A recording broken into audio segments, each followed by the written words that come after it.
नमस्कार, स्वागत है आप सभी का एग्जामशाला के यूट्यूब चैनल पर। मेरा नाम है हिमांशु और आज है 30 अक्टूबर। तो चलिए डिस्कस करते हैं आज के करंट अफेयर एमसीक्यू। आज के करंट अफेयर एमसीक्यू स्टार्ट करने से पहले हम लोग इस वीडियो में कल के और आज के दोनों के एमसीक्यू को डिस्कस करेंगे, क्योंकि कल टेक्निकल प्रॉब्लम की वजह से कल एमसीक्यू नहीं आ पाए थे। ठीक है, तो आज इस वीडियो में दोनों दिन के हम लोग एमसीक्यू को डिस्कस करेंगे और साथ साथ में हम लोग जानेंगे आज यानी 30 अक्टूबर को कौन सा खास दिन है। ठीक है, तो चलिए स्टार्ट करते हैं आज का वीडियो। और इसमें हम लोग स्टार्ट करते हैं सबसे पहले 30 अक्टूबर को क्या खास है। तो 30 अक्टूबर को मनाया जाता है world thrift day. World thrift day का मतलब यहाँ पर है 30 अक्टूबर को हर साल ये इंडिया में और पूरे वर्ल्ड वाइड में मनाया जाता है। क्यों? क्योंकि इस दिन कहा जाता है कि हम पूरी तरीके से प्रमोशन करें किस चीज़ का, saving all over the world, यानी हम पूरी तरीके से सेविंग को प्रमोट करें, है ना, सेविंग को प्रमोट करें। तो सेविंग को प्रमोट करना भाई बहुत ज़रूरी है। हर पर्सन को क्या करनी चाहिए, अपने आप से अपनी जो इनकम है उसका एक सेविंग करना चाहिए। तो याद रखना है आपको 30 अक्टूबर को वर्ल्ड थ्रिफ्ट डे मनाया जाता है। ठीक है, तो हम लोग बढ़ते हैं यानी क्वेश्चन नंबर फर्स्ट पर। क्वेश्चन नंबर फर्स्ट में आपसे पूछा है कि किस स्टेट ने भी हाल ही में टॉप स्थान पाया है, किसमें, प्राइम मिनिस्टर आत्मनिर्भर स्वनिधि स्कीम, यानी स्वनिधि स्कीम है, पीएम स्वनिधि स्कीम। इसके अंतर्गत क्या होता है, स्ट्रीट वेंडर्स को सबसे ज़्यादा लोन मिलता है। तो स्ट्रीट वेंडर्स को लोन देने के लिए यहाँ पर कौन सा स्टेट सबसे टॉप पोजीशन पर आया? तो इसका सही आंसर क्या है? इसका सही आंसर है उत्तर प्रदेश। उत्तर प्रदेश सरकार ने पीएम स्वनिधि स्कीम के अंतर्गत हाईएस्ट नंबर ऑफ लोन्स इस स्कीम के अंतर्गत दिए हैं कंट्री में, कि इस स्टेट में। इसमें 7 शहर हैं जिसमें आप देखो टॉप 10 सिटीज़ हैं, जैसे आपका वाराणसी, लखनऊ, अलीगढ़, है ना। उसके बाद आपका यहाँ पर इलाहाबाद, गोरखपुर, गाजियाबाद, कानपुर। इन सभी शहरों में टॉप मोस्ट मतलब सबसे ज़्यादा स्ट्रीट वेंडर्स को, जी हाँ याद रखना है, स्ट्रीट वेंडर्स हैं उनको यहाँ पर लोन प्रोवाइड किया गया है। ठीक है, तो स्ट्रीट वेंडर्स को सबसे ज़्यादा लोन प्रोवाइड किया गया, ऐसा कौन सा राज्य है? तो उत्तर प्रदेश है, ये याद रखना है आपको। चलिए आगे बढ़ते हैं क्वेश्चन नंबर सेकंड पर। क्वेश्चन नंबर सेकंड में आपसे पूछा है कि डिपार्टमेंट ऑफ पोस्ट इंडिया ने भी हाल ही में एग्रीमेंट किया है postal service of which country, किस कंट्री के साथ, कि हम लोग electronic exchange of custom data, यानी कस्टम डेटा को एक्सचेंज करने के लिए इलेक्ट्रॉनिक एक्सचेंज बनाएंगे। ठीक है, तो ये ऐसा किस कंट्री के साथ अभी हाल ही में टाइप किया है? तो ऐसा किया है यूएसए के साथ। आपको याद होगा कुछ दिन पहले मैंने आपको एक नोटिफिकेशन दी थी, बताया था, जिसके बारे में हमने कि 2+2 डायलॉग मीटिंग हुई थी।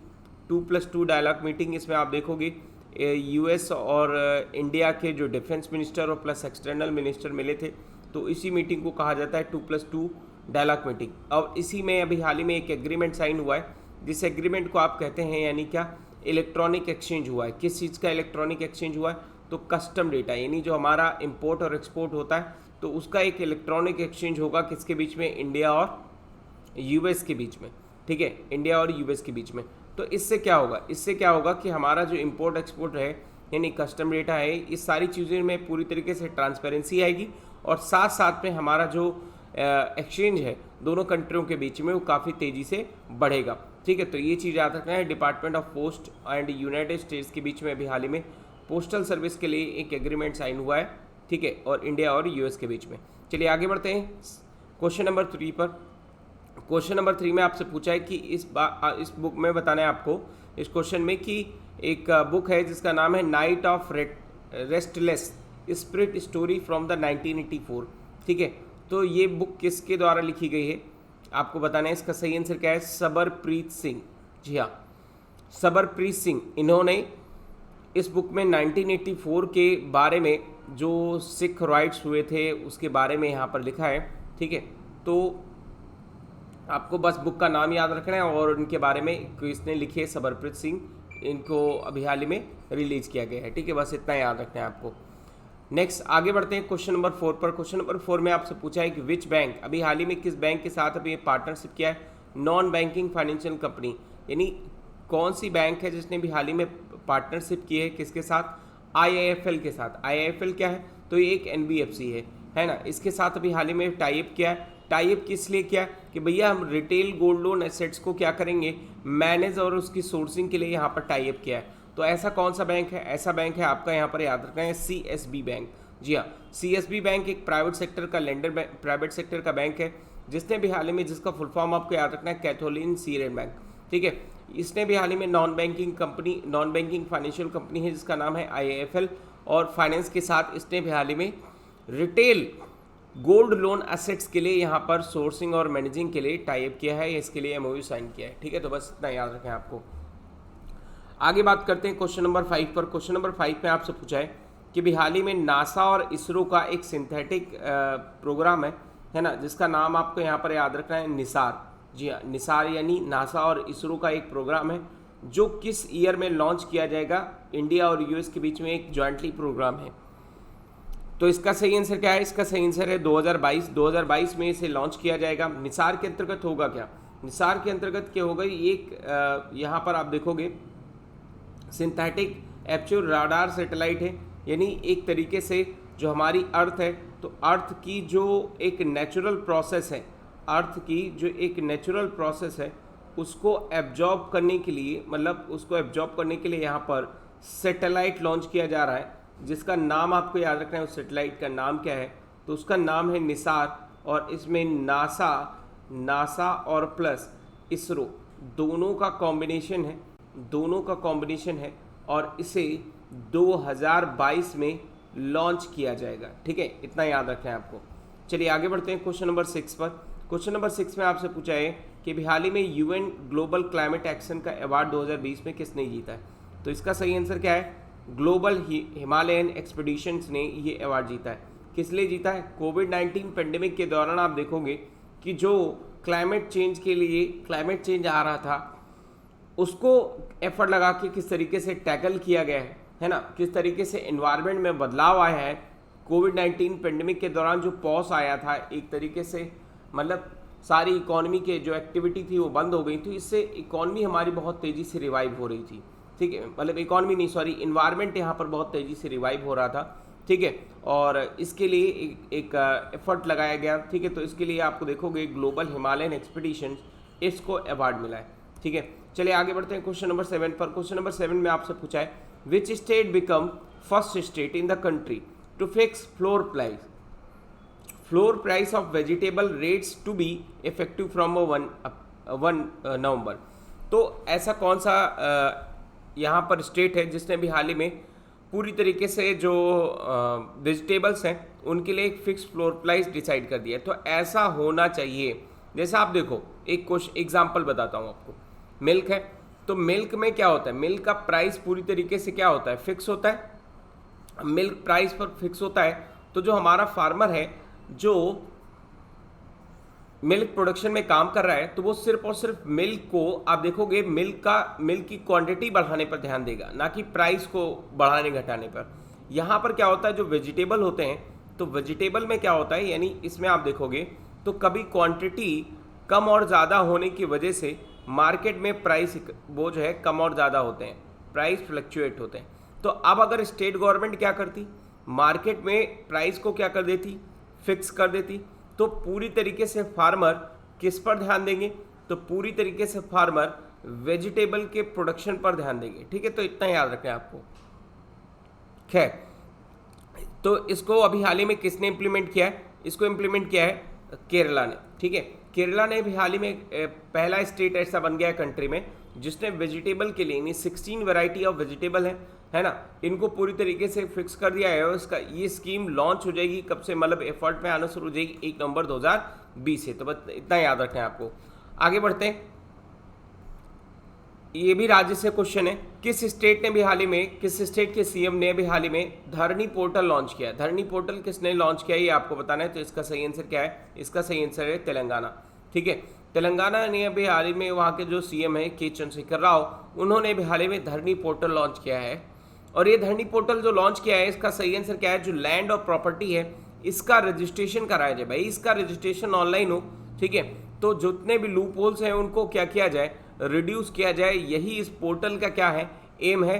रजिस्ट्रेशन प्रोसेस के अंदर जो भी लूप होल्स हैं उनको पूरी तरीके से रिड्यूस किया जाए, ऐसा इस पोर्टल में बताया गया है। ठीक है, आपको याद होगा सेंट्रल गवर्नमेंट ने भी हाल ही में स्कीम निकाली थी जिसके अंतर्गत टारगेट रखा गया था कि कुछ राज्यों में जो हमारा लैंड है वो पूरी तरीके से यानी जो हमारी प्रॉपर्टी है वो क्या हो जाएगी, इलेक्ट्रॉनिक अपडेट होगी। तो उस स्कीम का अगर नाम आपको याद हो, मैंने आपको बताया था, उस स्कीम का अगर नाम याद हो तो कमेंट सेक्शन में फटाफट बताइए। ठीक है, चलिए आगे बढ़ते हैं क्वेश्चन नंबर 9 पर। क्वेश्चन नंबर 9 में आपसे पूछा है कौन सा स्टेट ऐसा है जिसने भी हाल ही में कैरीफाइंग ऑफ लिक्वर, मतलब लिक्वर को ले जाने के लिए विदाउट एनी परमिट लिक्वर ले जाने के लिए बैन कर दिया है। तो ऐसा कौन सा राज्य बना है भैया, ऐसा बना आंध्र प्रदेश।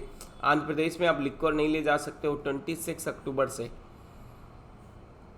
बैन कर दिया गया। जब कहीं पर आप देखोगे ड्यूटी फ्री लिक्वर्स को एक स्टेट से दूसरे स्टेट में नहीं ले जाएंगे। अब देखो जहां पर भी लिक्वर बैन होता है वहां पर इसका मतलब क्या होता है, इसका एक इनडायरेक्टली मतलब होता है कि स्टेट गवर्नमेंट ये जो है स्टेट गवर्नमेंट लिक्वर को बैन कर रही है। और अब स्टेट गवर्नमेंट मतलब अब क्या होगा, ये जो लिक्वर है लिक्वर की ब्लैक मार्केटिंग शुरू हो जाएगी, यानी कालाबाजारी एक तरीके से शुरू हो जाएगी। ठीक है, चलिए आगे बढ़ते हैं क्वेश्चन नंबर 10 पर। इसमें आपसे पूछा है कि किस राज्य के सीएम या किस केंद्र शासित प्रदेश ने भी हाल ही में लॉन्च किया है app to bring pollution causing activities to state government notice. मतलब अभी हाल ही में जो भी पोल्यूशन के कॉज हैं उसके लिए भी स्टेट गवर्नमेंट ने एक नोटिस जारी किया है एक वो लेकर। ठीक है, तो ऐसा कौन सा राज्य है, ऐसा राज्य है दिल्ली। दिल्ली में आप समझ रहे होंगे कि यहाँ पर आप प्रेजेंट टाइम पर आप देखो कि तो वहाँ की एयर क्वालिटी इंडेक्स खराब होना क्या हो गया है, शुरू हो गया है। उसकी एयर क्वालिटी इंडेक्स की क्वांटिटी आप देखोगे कई से इलाकों में 300 से ज़्यादा पहुंच गई। इसका मतलब है कि ये बहुत ख़राब कंडीशन है, बहुत ही बेकार कंडीशन है। इस कंडीशन के दौरान पोल्यूशन बहुत ज़्यादा बढ़ जाता है, 400 के ऊपर कहीं कहीं उसमें पहुंच जाता है। तो दिवाली आने से पहले एयर क्वालिटी इंडेक्स बहुत ज़्यादा क्या हो चुका है, ख़राब हो चुका है। तो ये ऐप क्या करेगा, ये ऐप हेल्प करेगा जो पोल्यूशन के कॉज हैं उनको क्या करेगा, रोकने में कम करेगा। ठीक है, अब यहाँ पर एक बात समझो कि जैसे अगर हम बात करें कि मान लो कोई भी पर्सन है जो फैक्ट्री अपनी चला रहा है, तो फैक्ट्री चलाने के दौरान क्या होता है, पोल्यूशन ज़्यादा एमिशन होता है, पोल्यूशन का एमिशन ज़्यादा होता है। तो ये ऐप क्या करेगा, उस एमिशन को आइडेंटिफाई करेगा और उस पर्सन को यानी जो फैक्ट्री चला रहा है उसको डायरेक्टली क्या करेगा, नोटिस भेजेगा स्टेट गवर्नमेंट की तरफ से। ठीक है, तो इसमें क्या होगा कि जो कॉज है हमारे पोल्यूशन से रिलेटेड उसमें कमी आएगी, उसको रिड्यूस किया जा सकेगा। ठीक है, आगे बढ़ते हैं क्वेश्चन नंबर 11 पर। क्वेश्चन नंबर 11 में आपसे पूछा है कि हु बैड, मतलब अभी हाल ही में किसने बैड किया है, payment system operators. Payment system operator क्या होता है अभी हम आपको समझाएंगे। From launching any new property of QR code for payment transactions. ठीक है, तो इसका सही आंसर क्या है, इसका सही आंसर है RBI। RBI ने क्या कहा है कि देखिए जो QR कोड चल रहा है, तो अभी हाल ही में जो QR कोड चल रहा है वो कौन सा है, एक UPI वाला चल रहा है, एक अपना यानी भारत QR कोड चल रहा है। ठीक है, तो 2 QR कोड चल रहे हैं। अब 2 और QR कोड चल रहे हैं, तो RBI ने भी कहा है कि प्रेजेंट टाइम पर अभी जो 2 QR कोड चल रहे हैं इसमें किसी भी प्रकार का कोई भी चेंजेस नहीं होगा, इसमें किसी भी प्रकार का कोई चेंजेस नहीं होगा, ये चेंजेस नहीं होगा। और साथ साथ में आपको यहाँ पर याद रखना है कि अभी प्रेजेंट टाइम पर कोई भी नया एग्जिस्टिंग QR कोड लॉन्च करने वाली नहीं है। ठीक है, रिजर्व बैंक ऑफ इंडिया ने भी हाल ही में कोई नया QR कोड इस सिस्टम तरीके से लॉन्च नहीं करेंगे। ठीक है, तो अभी जो 2 एग्जिस्टिंग QR कोड है ना, उसी को अभी कंटिन्यू किया जाएगा। तो ऐसा कहा गया है, ऐसी कौन सी कमेटी बनी थी, दीपक पाठक कमेटी। ये इनको रिव्यू करने के लिए कहा गया था कि करंट सिस्टम जो हमारे QR कोड के हैं, ठीक है, इन पर किस तरीके से सुधार किया जाए। तो इस तरीके से यहाँ पर बात हुई है। ठीक है, तो याद रखें आपको रिजर्व बैंक ऑफ इंडिया ने भी हाल ही में बैड किया है क्या, पेमेंट सिस्टम ऑपरेटर्स। चलिए आगे बढ़ते हैं क्वेश्चन नंबर 12 पर। क्वेश्चन नंबर 12 में आपसे पूछा है कि किस IIT ने भी हाल ही में आर्कियोलॉजिकल सर्वे ऑफ इंडिया के साथ MOU साइन करके 2 इंस्टीट्यूट ऑफ इटली, मतलब इटली के 2 इंस्टीट्यूट के साथ अभी हाल ही में archaeological survey of India and IIT ने अभी हाल ही में क्या किया है, टाई अप किया है। तो इसका सही आंसर क्या है, IIT कानपुर ने भी हाल ही में आर्कियोलॉजिकल सर्वे ऑफ इंडिया के साथ क्या किया है, टाई अप किया है। और ये क्या करेंगे, विद 2 इंस्टीट्यूट हैं कहाँ के, इटली के। ठीक, ये रिस्टोरेशन करेंगे, मतलब ये क्या करेंगे, restoration protection of historical movement को किस तरीके से प्रोटेक्ट किया जाए, है ना, इस पर ये काम करेंगे। और ये the activity of MOU will be coordinated by the professor Mukesh Sharma. ये एक इंडिपेंडेंट ऑफ सिविल इंजीनियरिंग है, कहाँ पर, IIT कानपुर में। तो वहाँ से ये क्या करेंगे, इनकी अध्यक्षता में ये सारी चीज़ें लीड करेंगी। आगे बात करते हैं क्वेश्चन नंबर 13 पर। क्वेश्चन नंबर 13 में आपसे पूछा है कि विच स्टेट गवर्नमेंट, यानी किस स्टेट गवर्नमेंट ने भी हाल ही में anti human trafficking police station establish किया है। तो इसका सही आंसर क्या है? उत्तर प्रदेश। ठीक है, उत्तर प्रदेश ने भी हाल ही में हर डिस्ट्रिक्ट में एक anti human trafficking police station establish किया है, जो क्या करेगा, हर तरीके से एक पर्सन को क्या एक पुलिस स्टेशन को पावर देगा, जो रजिस्टर्ड केस हो रहे हैं उनको इन्वेस्टिगेट किया जाए और साथ साथ में उनकी जांच की जाए। ठीक है, तो ये अच्छी याद रखना है आपको। क्वेश्चन नंबर 14 पर पढ़ते हैं। क्वेश्चन नंबर 14 में आपसे पूछा है कि यूनियन कैबिनेट ने भी हाल ही में अप्रूव किया है क्या, एक एमओयू अप्रूव किया है किस सेक्टर में? हेल्थ सेक्टर में। तो इंडिया के साथ अभी हाल ही में किस कंट्री के साथ ही एमओयू अप्रूव हुआ है? तो इसका सही आंसर क्या है? इसका सही आंसर है कंबोडिया। कंबोडिया के साथ अभी हाल ही में 29 अक्टूबर को एक मीटिंग हुई, जिसमें हेल्थ सेक्टर्स के लेके कॉपरेशन को लेकर फील्ड हेल्थ और मेडिसिन में आप देखो इंडिया एक लीडिंग एक्सपोर्टर है। ठीक है, जो कोविड-19 में भी आपको देखने को मिला। तो इसके लिए भी हाल ही में एक जॉइंट एग्रीमेंट साइन हुआ है किसके बीच में? इंडिया और कंबोडिया के बीच में। हेल्थ सेक्टर की जो भी टेक्नोलॉजी है वो हम क्या करेंगे? एक्सचेंज करेंगे। ठीक है, तो इतनी चीज़ याद रखना है आपको। आगे बढ़ते हैं क्वेश्चन नंबर 15 पर। क्वेश्चन नंबर 15 में आपसे पूछा है कि सॉफ्टवेयर फॉर इंफ्रास्ट्रक्चर मैनेजमेंट ये भी हाल ही में किसके द्वारा लॉन्च किया गया है? तो ये लॉन्च किया गया है इंडियन आर्मी के द्वारा। ठीक है, इंडियन आर्मी के द्वारा अभी हाल ही में पूरी तरीके से ट्रांसपेरेंसी, एफिशिएंसी और इनहैंस अकाउंटेबिलिटी को बढ़ाने के लिए ये इंफ्रास्ट्रक्चर मैनेजमेंट सॉफ्टवेयर को लॉन्च किया गया है। ठीक है, चीफ ऑफ आर्मी स्टाफ जो अभी हाल ही में उन्होंने ये इंफ्रास्ट्रक्चर मैनेजमेंट सिस्टम सॉफ्टवेयर को क्या किया है? लॉन्च किया है। ठीक है, तो याद रखना है 28 अक्टूबर को इसे क्या किया गया? लॉन्च किया गया। तो आज के डिस्कशन में इतना ही। Thank you for watching. Video पसंद आया हो तो लाइक करिए, हमारे चैनल को सब्सक्राइब करिए और अभी दोस्तों के साथ शेयर करिए ताकि और भी लोग इस वीडियो को देख सकें और अपनी तैयारी को अच्छी कर सकें। Thank you for watching.